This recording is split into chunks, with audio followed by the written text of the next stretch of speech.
하나님 말씀은 학개서 2장 10절부터 14절 말씀까지입니다. 제가 봉독합니다. 다리오 왕 2년 9월 24일에 여호와의 말씀이 선지자 학개에게 임하니라. 가라사대 나 만군의 여호와가 말하노니 너는 제사장에게 율법에 대하여 물어 이르기를 사람이 옷자락에 거룩한 고기를 쌓는데 그 옷자락이 만일 떡에나 국에나 포도주에나 기름에나 다른 식물에 닿았으면 그것이 성물이 되겠느냐 하라. 학개가 물음에 제사장들이 대답하여 가로되 아니니라. 학개가 가로되 시체를 만져서 부정하여진 자가 만일 그것들 중에 하나를 만지면 그것이 부정하겠느냐. 제사장들이 대답하여 가로되 부정하겠느니라. 이에 학개가 대답하여 가로되 여호와의 말씀이 내 앞에서 이 백성이 그러하고 이 나라가 그러하고 그 손의 모든 일도 그러하고 그들이 거기서 드리는 것도 부정하니라. 아멘.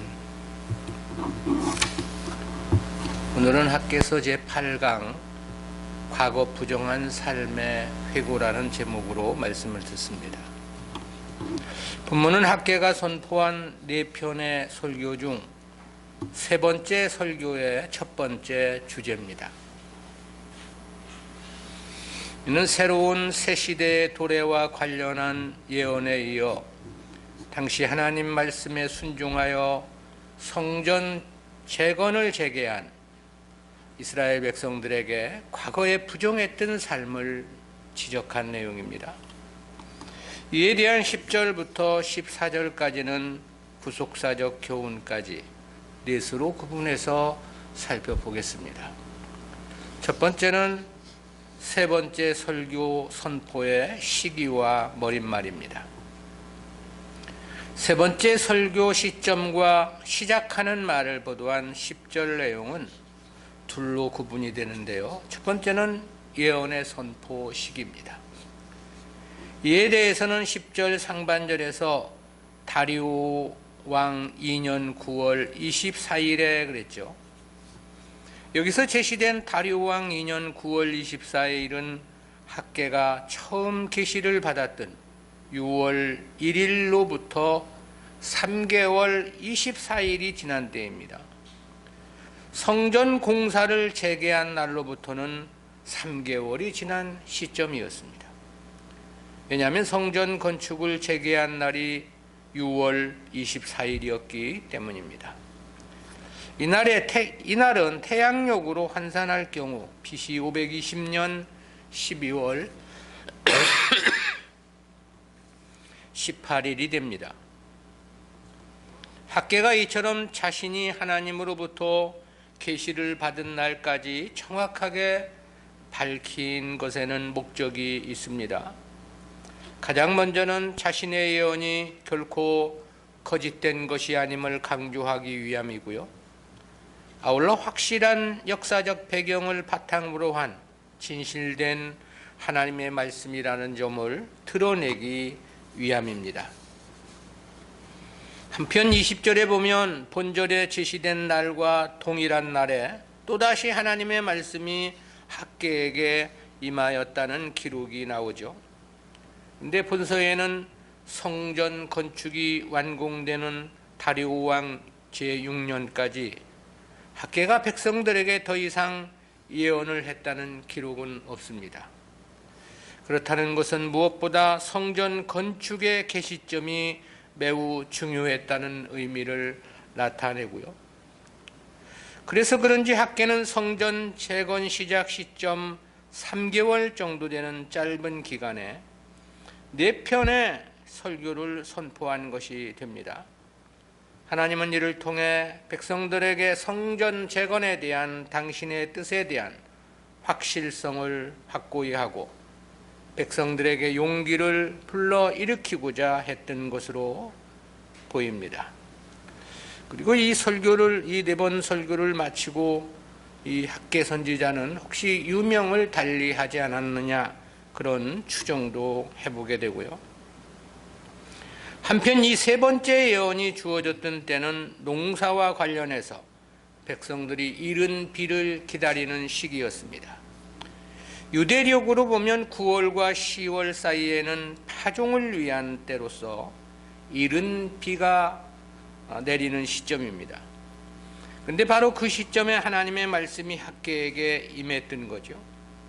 과거 이스라엘 백성들이 성전 재건을 방치했을 때는 이 시기에 이른 비가 내리지 않았다고 했습니다. 그렇기에 파종 자체가 매우 어려웠을 것이고요. 또한 열매도 많이 거두지를 못했다고 말씀했습니다. 그러나 이제 학개 선지자의 동료로 본격적으로 성전 건축을 시작하게 되었던 거죠. 따라서 이때에는 하나님께서 때를 따라 이른 비를 내려주셨을 것이 분명해 보이고요. 또한 농사는 풍년을 맞았을 것임을 아래 19절에서 약속함도 볼 수 있습니다. 성도가 하나님 일을 우선해야만 하는 또 하나의 이유이기도 합니다. 두 번째는 설교를 시작하는 말입니다. 이에 대해서는 10절 하반절에서 여호와의 말씀이 선지자 학개에게 임하니라 가라사대 그랬습니다.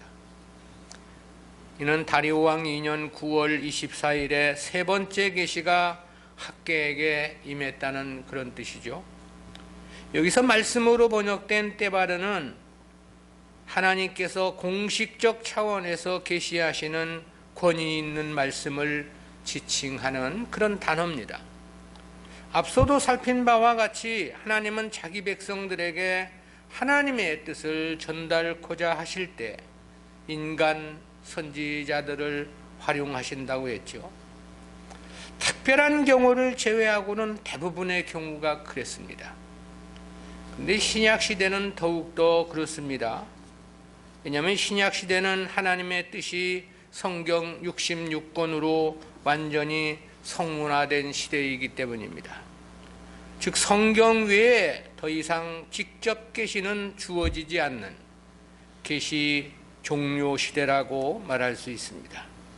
그래서 계시록 끝에 보면 이 말씀 외에 더하지도 말고 빼지도 말라고 그랬죠. 날마다 계시가 주어져서 성경 외에 다른 어떠한 하나님의 뜻이 계시되지 않는다는 것입니다. 계시의 종료를 선언하신 말씀이죠. 그러므로 신약시대는 복음 사역자를 통해서만 하나님의 뜻을 들을 수 있는 것입니다. 성령을 통해서 하나님은 복음 사역자를 불러내시고 그에게 성령을 통해서 성경을 깨닫도록 도와주시며 하나님의 뜻을 전하게 하시는 거죠. 그리고 하나님은 성령을 통해서 택한 백성들에게 복음이 있는 곳으로 인도해 주시고 그 복음에 응답하도록 역사해 주시는 거죠.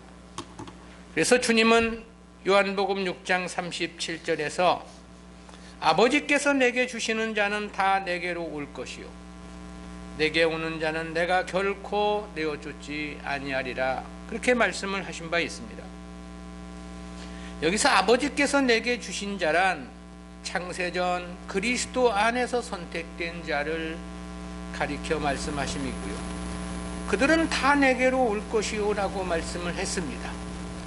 여기서 이 다로 번역된 헬라어 파는 모두, 전부, 또 전체를 가리키는 대명사적 형용사입니다.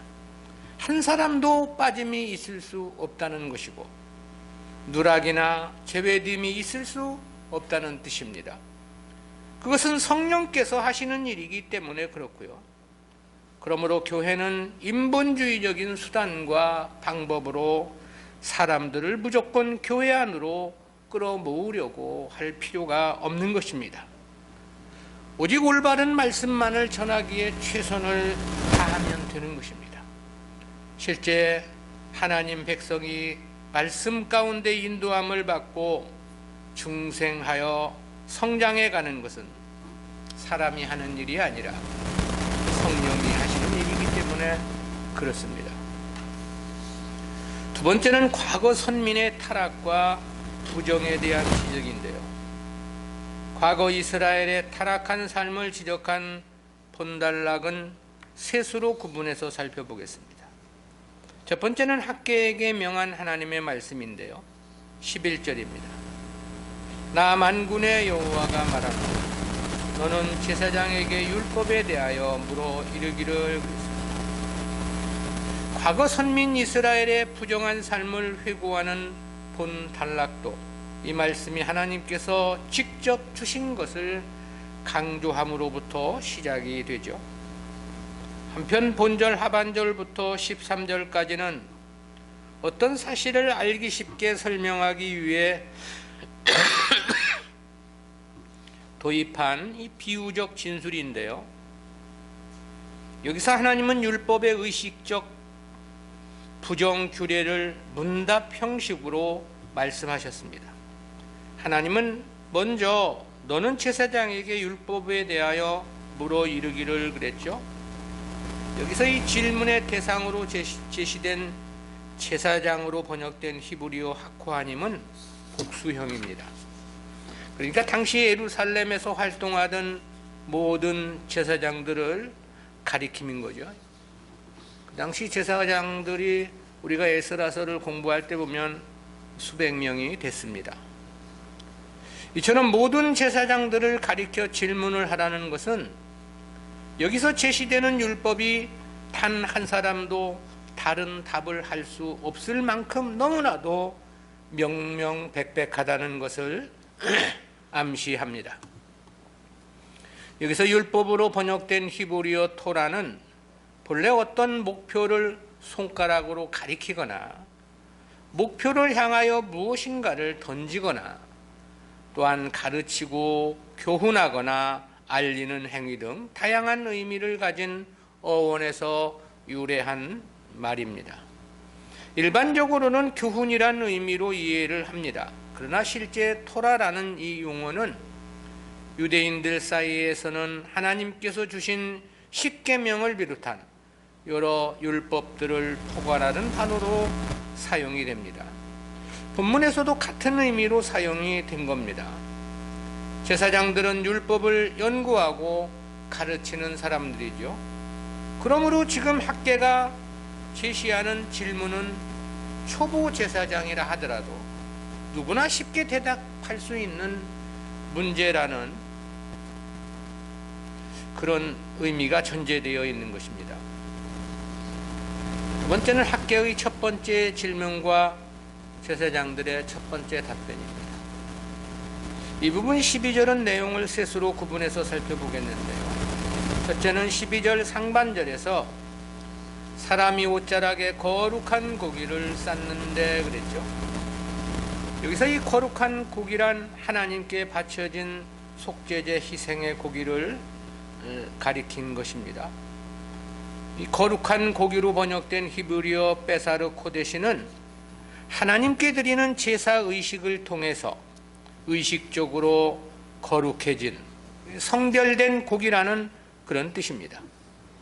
즉 이는 그 자체가 본질적으로 거룩한 고기라는 뜻이 아니고 거룩한 제사 의식을 통해서 거룩한 것으로 성별되어졌다는 그런 의미입니다.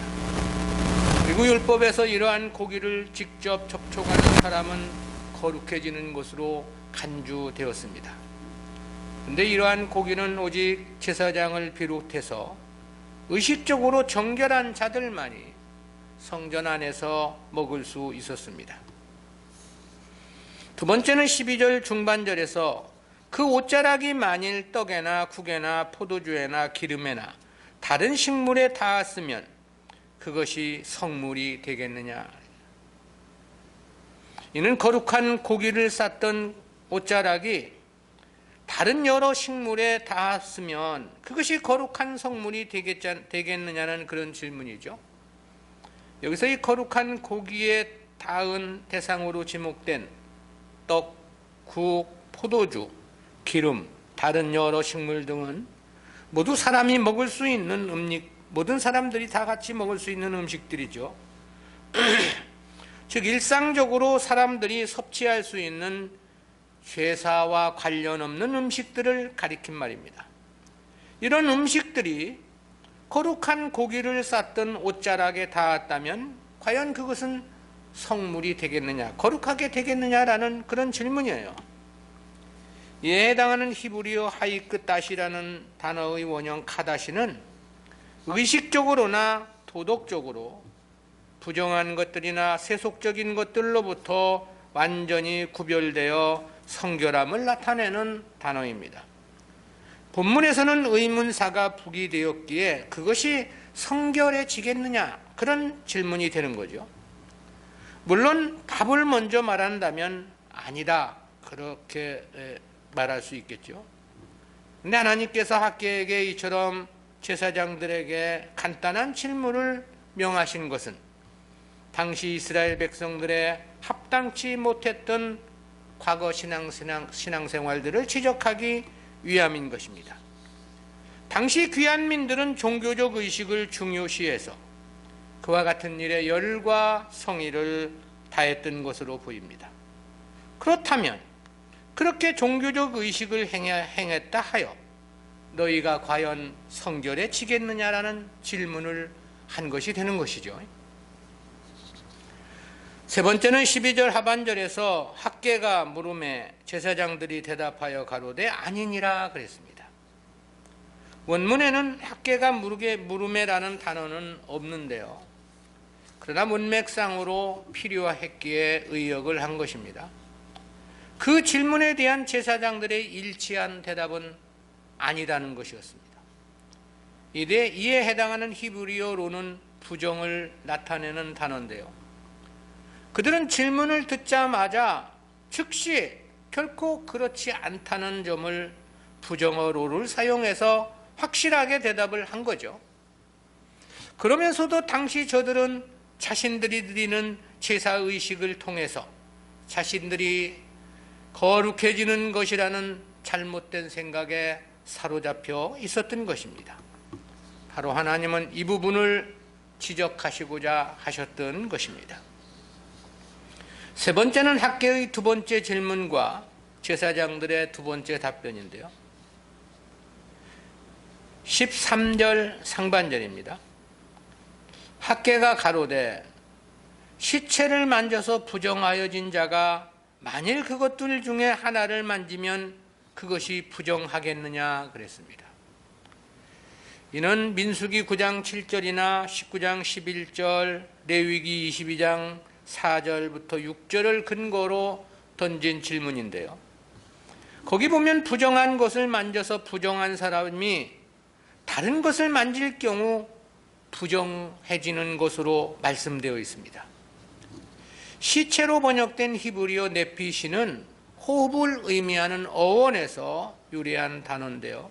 기본적으로는 호흡하는 생명체 또는 영혼 등을 나타냅니다. 그런데 본문에서는 이런 일반적인 의미로 사용된 것이 아니고요. 민수기 9장 7절과 19장 11절에서와 같이 시체를 가리킨 표현으로 사용이 됐습니다. 율법은 시체에 대해서 부정한 것으로 규정하고 있죠. 때문에 거룩하게 구별되어 제사를 집례해야 할 제사장은 시체를 만져서는 안 됐습니다.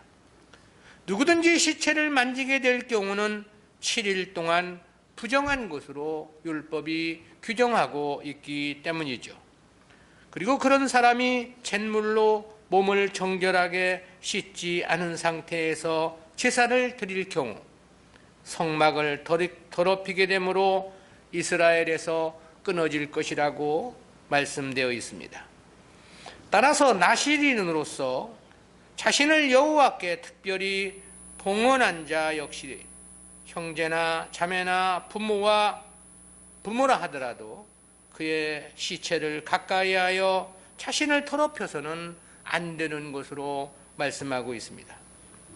이처럼 이스라엘에서 시체는 부정한 것으로 간주되었고 그 부정은 그것에 접촉되는 모든 것을 부정한 것으로 규정을 했던 것입니다.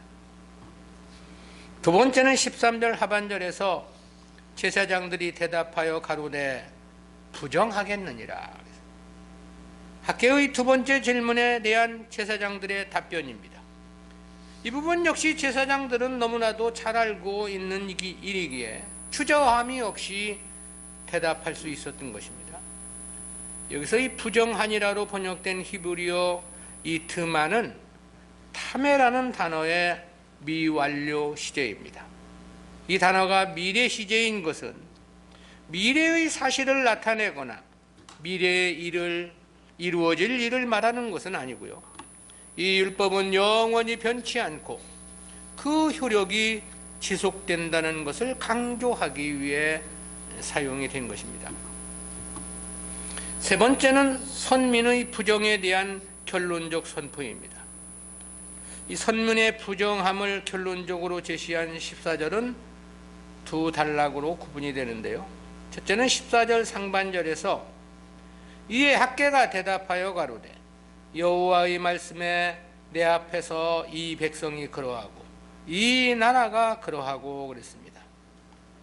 제사장들이 답변에 선지자 학개가 전한 하나님 말씀인데요. 학개 당시의 선민들과 그들이 행하는 모든 것들이 부정함을 지적한 것입니다.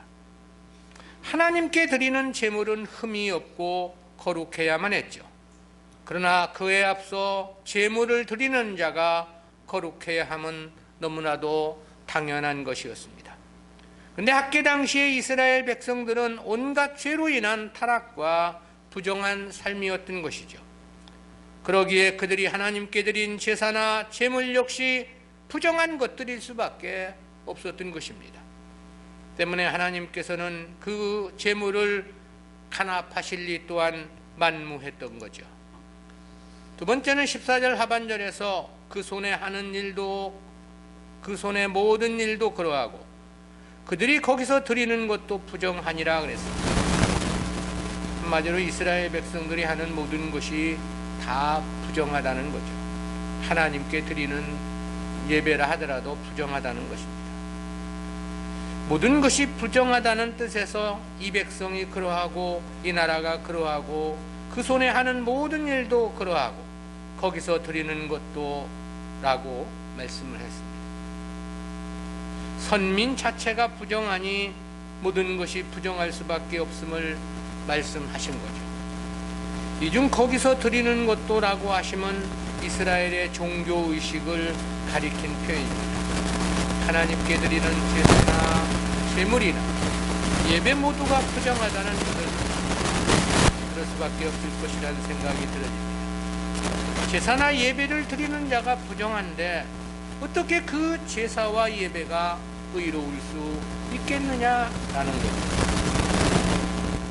우리는 이와 같은 말씀에서 두 가지 구속사적인 교훈을 생각해 보는데요. 첫 번째는 성도는 왜곡된 진리를 전하는 교회나 사람과는 교제를 삼가야 한다는 교훈입니다. 그것은 학개가 제사장들에게 물은 두 번째 질문 속에 함유되어 있는 교훈입니다. 학개는 제사장들에게 시체를 만져서 부정하여진 자가 만일 그것들 중에 하나를 만지면 그것이 부정하겠느냐 그랬습니다. 그러자 제사장들은 부정하겠느니라 라고 답변을 했죠. 근데 이러한 율법 규례가 가리키는 중요한 영적인 의미는 죄의 오염성입니다. 죄는 죄란 자체 그 하나로 끝나는 것이 아닌 것이죠. 죄는 매우 그 오염성이 강한 것입니다. 얼마 전 코로나가 전 세계를 강타한 것보다도 이 죄의 전염성이나 오염성은 더더욱 심대하다고 말할 수 있습니다.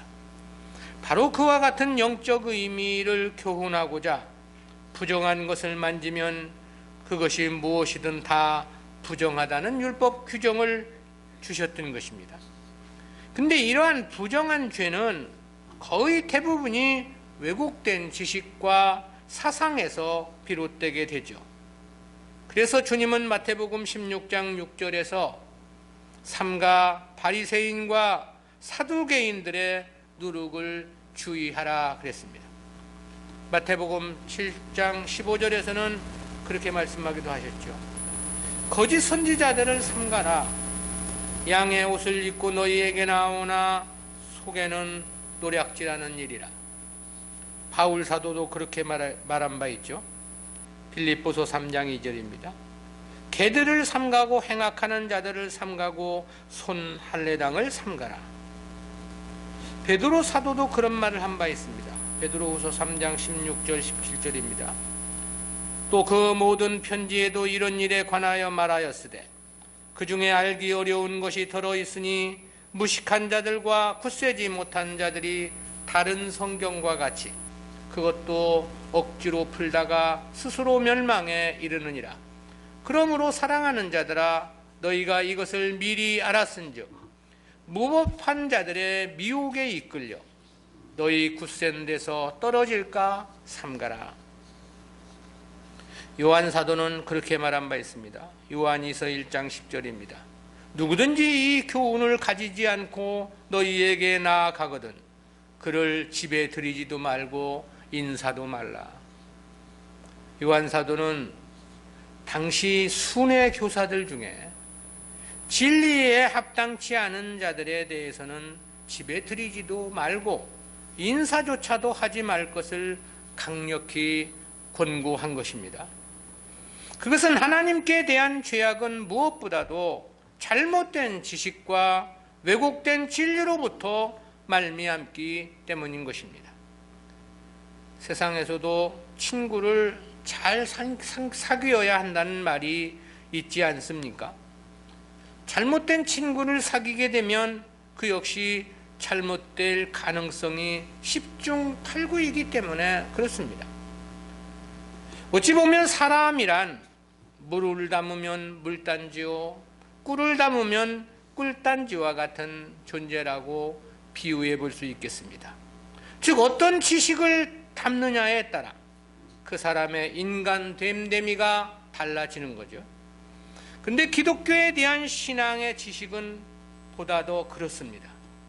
어떤 말씀을 갖고 있느냐가 그의 신앙을 결정합니다. 그리고 그의 소원도 결정하고 그의 삶도 결정하죠. 그리고 그의 인생을 결정하며 그의 영생을 결정하게 되는 것입니다.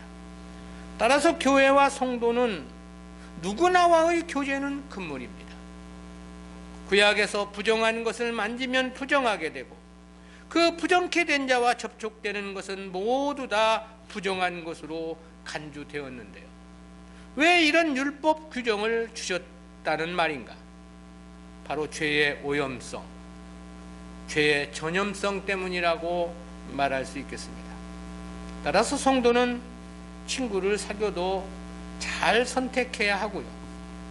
이 한 번 잘못 선택하게 되면 자신의 한 번뿐인 인생을 망칠 수 있기 때문에 그런 거죠. 때문에 성도의 올바른 교회의 선택은 가히 절대적인 문제입니다. 올바른 교회가 아닌 데에서 올바른 신앙생활을 한다는 것은 거의 불가능한 일이기 때문에 그렇습니다. 역시 성도는 올바른 진리 안에서만의 교제를 이루어야 합니다. 그리고 바른 교회와 바른 진리 안에 있는 사람들을 매우 귀한 보배처럼 생각해야 합니다. 그들이야말로 일생을 함께해야 하는 진정한 신앙의 동반자이고 공동체이기 때문에 그렇습니다. 두 번째는 신령과 진정한 예배의 중요성에 대한 교훈입니다. 이는 마지막 결론의 말씀에서 깨닫게 되는 교훈인데요. 학개는 14절 상반절에서 가로되 여호와의 말씀에 내 앞에서 이 백성이 그러하고 이 나라가 그러하고 그랬습니다. 부정한 자가 부정한 것과 접촉하여 부정케 된 것처럼 이 백성이 그러하고 이 나라가 그렇다고 지적을 한 거죠. 학개 당시의 선민들과 그들이 행하는 모든 것들이 부정함을 지적하신 것입니다. 근데 여기서 내 앞에서로 번역된 히브리어 레파나이는 이스라엘 백성들 스스로 어떻게 생각할지는 모르지만 하나님은 그 백성과 그 나라가 다 부정하다고 여긴다는 그런 뜻입니다. 자기들은 아니라고 주장할지 모르지만 하나님은 결코 그렇게 보시지 않으신다는 그런 의미예요.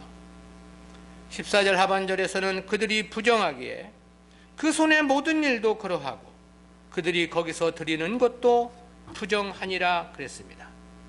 한마디로 이스라엘 백성들이 하는 모든 것이 다 부정하다는 그런 뜻이죠. 여기서 그 손의 모든 일이란 당시 이스라엘 백성들이 일반적으로 행하는 모든 일들을 가리킨 표현입니다. 그리고 거기서 드리는 것이란 예배를 포함한 모든 종교적 의식을 가리킴이고요. 바벨론에서 귀환한 이스라엘은 성전터에 제단을 쌓고 아침 저녁으로 번제를 드린 것으로 에스라 3장 2절에서 말씀하고 있습니다. 그런데 그런 모든 것들까지 하나님께서 받으실 수 없는 부정한 것임을 말씀한 것입니다. 우리는 이러한 말씀에서 예배는 무작정 드리기만 하면 되는 것이 아니라는 사실을 깊이 헤아려야 한다는 것이죠. 오늘날 교회들을 보면 무조건 교회만 나오면 다 하나님의 사랑을 받는 것으로 생각을 하죠. 교회 예배만 참석하면 하나님이 기뻐하시고 모두 구원을 받고 축복을 받는 것으로 믿고 있습니다. 그러나 결코 그렇지 않다는 것입니다. 그래서 하나님은 그렇게 말씀하신 바 있습니다. 이사야서 1장 11절부터 13절입니다. 여호와께서 말씀하시되 너희의 무수한 재물이 내게 무엇이 유익하뇨? 나는 수양의 번제와 살찐 짐승의 기름에 배불렀고 나는 숫송아지나 어린 양이나 수염소의 피를 기뻐하지 아니하노라. 너희가 내 앞에 보이러 오니 그것을 누가 너희에게 요구하였느뇨? 내 마당만 밟을 뿐이니라. 헛된 재물을 다시 가져오지 말라. 분향은 나의 가증이 여기는 바요 월삭과 안식일과 대회로 모이는 것도 그러하니 성회와 아울러 악을 행하는 것을 내가 견디지 못하겠노라. 말라기서에서는 그렇게 말씀하기도 했습니다. 말라기서 1장 8절입니다. 만군의 여호와가 이르노라. 너희가 눈먼 희생으로 드리는 것이 어찌 악하지 아니하며 저는 것 병든 것으로 드리는 것이 어찌 약하지 아니하냐. 이제 그것을 너희 총독에게 드려보라. 그가 너를 기뻐하겠느냐 너를 간합하겠느냐. 주님께서는 보다 직설적으로 마태복음 7장 21절에서 나더러 주여 주여 하는 자마다 다 천국에 들어갈 것이 아니라고 말씀하기도 하셨죠. 이어진 말씀에서는 그렇게 말씀했습니다. 마태복음 7장 22절 23절입니다. 그날에 많은 사람이 나더러 이르되 주여 주여 우리가 주의 이름으로 선지자 노릇하며 주의 이름으로 귀신을 쫓아내며 주의 이름으로 많은 권능을 행치 아니하였나이까 하리니 그때 내가 저희에게 밝히 말하되 내가 너희를 도무지 알지 못하니 불법을 행하는 자들아 내게서 떠나가라 하리라. 또 그런 말씀도 있습니다. 마태복음 24장 40절 41절입니다. 그때 두 사람이 밭에 있음에 하나는 데려감을 당하고 하나는 버려둠을 당할 것이요 두 여자가 매를 갈고 있음에 하나는 데려감을 당하고 하나는 버려둠을 당할 것이니라. 이 교회만 나오면 되는 것이 아니라는 것입니다. 주님의 이름을 부른다 하여 되는 것 역시 아닌 것입니다. 예배를 드린다고 되는 것도 아닌 것입니다. 예배를 드리는 자가 부정하면 다른 오만 가지 모든 것이 다 부정할 수밖에 없기 때문입니다. 신령과 진정한 예배의 중요성이 여기에 있습니다. 즉 바른 예배를 드림이 심히 중요하다라는 것입니다. 모든 것의 거룩은 하나님께 대한 예배를 통해서 이루어지는 까닭입니다. 그러므로 다른 것은 좀 서툴고 또 부족한 면이 있다 하더라도 이 신령과 진정한 예배는 성도들에게 가히 절대적이라 말할 수 있습니다. 그러기 위해서는 교회는 먼저 반드시 올바른 하나님 말씀이 선포되어야만 하겠죠. 그리고 성도는 반드시 그 올바른 말씀에 감화 감동의 역사가 있어야 합니다. 즉 아멘의 화답이 있어야만 하는 거죠. 신령과 진정한 예배란 바로 이 두 가지 요소를 말하는 것이기 때문입니다. 예배가 그렇다면 그들은 모두 의로운 자인 것입니다. 그리고 그가 의로운 자라면 그가 드리는 모든 종교의식들, 그리고 그의 하는 모든 일들도 다 하나님께서 받으시는 거룩한 성물이 되는 것입니다. 그런 자는 그의 예배도 의로운 거고요, 그의 찬양도 의로울 수밖에 없고요, 그의 기도 역시 의로울 수밖에 없습니다. 소원도 의롭겠죠. 그의 모든 행위도 의로운 것이죠. 그래서 주님은 그렇게 말씀을 하신 것입니다. 요한복음 4장 23절 24절입니다. 아버지께 참으로 예배하는 자들은 신령과 진정으로 예배할 때가 오나니 곧 이때라. 아버지께서는 이렇게 자기에게 예배하는 자들을 찾으시느니라. 하나님은 영이시니 예배하는 자가 신령과 진정으로 예배할지니라. 교회가 바른 말씀을 전해야 하는 이유이고요, 그렇지 않으면 모든 것이 부정할 수밖에 없는 까닭입니다.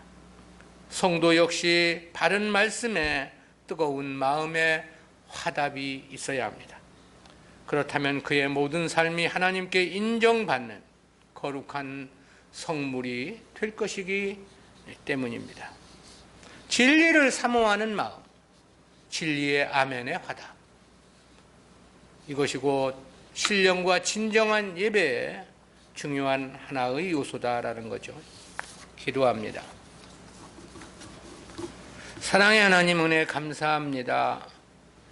오늘도 과거 예루살렘으로의 귀한 민들을 향해 부정함을 말씀하신 하나님의 말씀을 통해서 우리가 무엇을 더 중요시 여기며 살아가야 하는가를 깨닫게 해주심 진실로 진실로 감사합니다. 성도가 하나님 말씀에 합당치 않은 것과는 절대 교제나 교류를 삼가해야 하는 것은, 부정한 것은 만지면은 역시 그 부정에 전염이 되고 오염이 될 수 있는 여지가 있을 수밖에 없다는 원리를 생각해 보았습니다. 주여, 저희들에게 분별의 능력을 허락하여 주시고 올바른 삶에 더욱더 마음과 뜻을 다하는 저희들이 되어질 수 있도록 은혜 베풀어 주옵소서. 올바른 말씀을 사모하고 그 말씀에 뜨거운 마음에 화답이 있도록 도와주셔서 우리의 모든 삶들이 하나님께 드려지는 거룩한 성물이 될 수 있도록 축복해 주옵소서. 감사드리옵고 예수님의 이름으로 기도드리옵나이다. 아멘.